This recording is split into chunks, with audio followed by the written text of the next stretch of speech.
The Middle East Institute at Georgia State University presents Arabic Grammar Unpacked. In this lesson, we will be discussing what are called Form 3 verbs in English and other European languages, and in Arabic are called wazn fa'ala. When we learned about Form 2 verbs, we learned that Arabic has an entire system of verb patterns whereby we can change the spelling of a root verb in certain regular ways and change the meaning of the verb in certain regular and predictable ways as well. For example, we can take the verb talaba, to request. We can say talaba al-ustadhu al-wajiba min Mahmud. The professor requests the homework from Mahmud. We can change it to the Form 3 verb, talaba, not talib like a student, but talaba, to demand, and now it becomes talaba al-ustadh bil-wajib min Mahmud. The professor demands the homework from Mahmud. Note that we have to use the preposition bi when we use the verb talaba. That's just idiomatic. We could say yatlubu ashab huquqahu min al-hukuma. The people are asking for their rights from the government. Or we can change it to the Form 3 verb. We can say yutalibu ash-sha'b bihuquqihi min al-hukuma. And now we have to use the preposition bi as well, but we've changed it from request to demand. We've kind of intensified the meaning. This is the essence of the Form 3 verb, putting the alif in between the second and third root letters of the verb and changing the pronunciation up in the present tense as well. Remember, as a review, that every verb has 5 parts. If we take the root verb, the Form 1 verb, talaba, to request, we get talaba, where we have to know the middle letter vowel sound. We get yatlubu, where we also have to know the middle letter's vowel sound. We need to know the form of its masdar, at-talab, the act of requesting something. And from there we can derive talib, requester, which is where we get student from, and matlub, the thing that has been requested. In Arabic, we call this the maldi, the past or perfect tense, the mudari, the present or imperfect tense, the masdar, the gerund, or better yet, the verbal noun, the ism al-fa'il, the active participle, the doer, or the ism al-maf'ul, the passive participle, the done to. Now this is a regular Form 1 verb, talaba, to request. If we change it over and make it talaba, to demand something, talaba bi-shay, to demand something, we change its pronunciation by adding the alif in between the first and second root letters. Otherwise, we mark it with fathas. In the present tense, we add the dhamma with the prefix, add in the alif in between the first and second root letters, and then add kasra in between the second and third root letters. So we have yutalibu. Form 3 verbs, like Form 2 verbs, are perfectly regular. We can derive everything just from knowing the root verb talaba.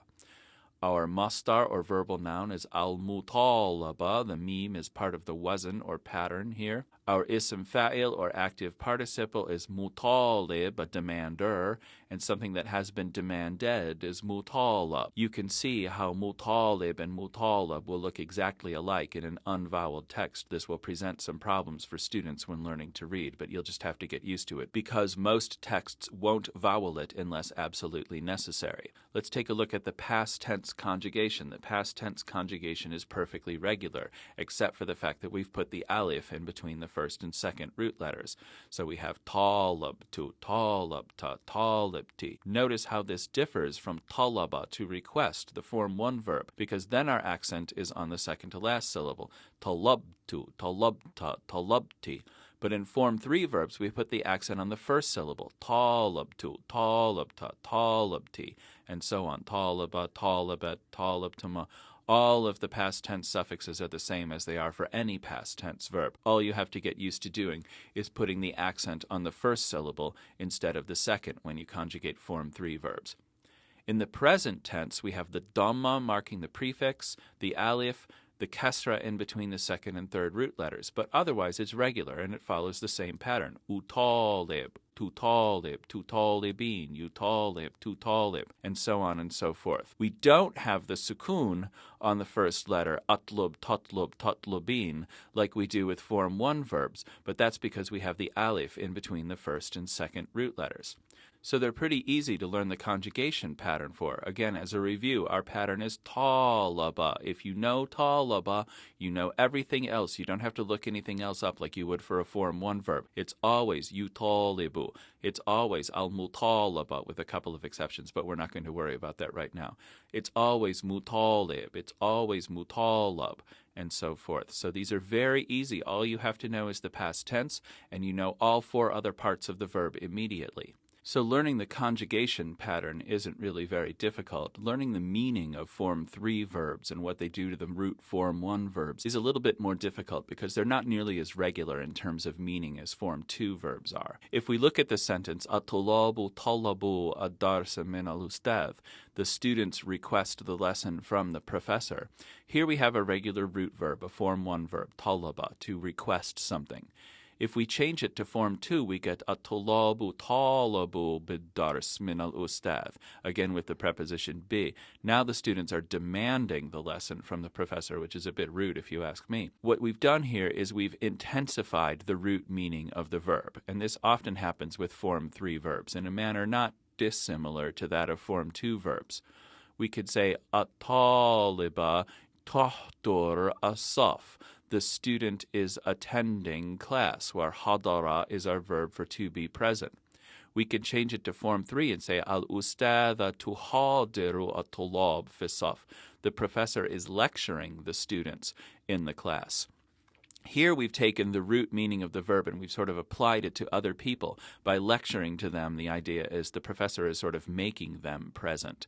This is a little vague and abstract, and the trouble with Form 3 verbs is you kind of have to learn them as vocabulary words more than being exactly able to predict what they're going to do. But these are the 2 basic patterns, intensifying the root meaning or placing the root meaning of the verb on somebody else. Take a couple of other examples. Yarja at-talibu min al-muhadara. So here's the masdar of the verb hadara, to lecture. So it is a lecture. The verb raja'a means to return. So now the student is returning from the lecture. But if we make it Form 3, yuraji'u at-talib ad-dars fil maktaba.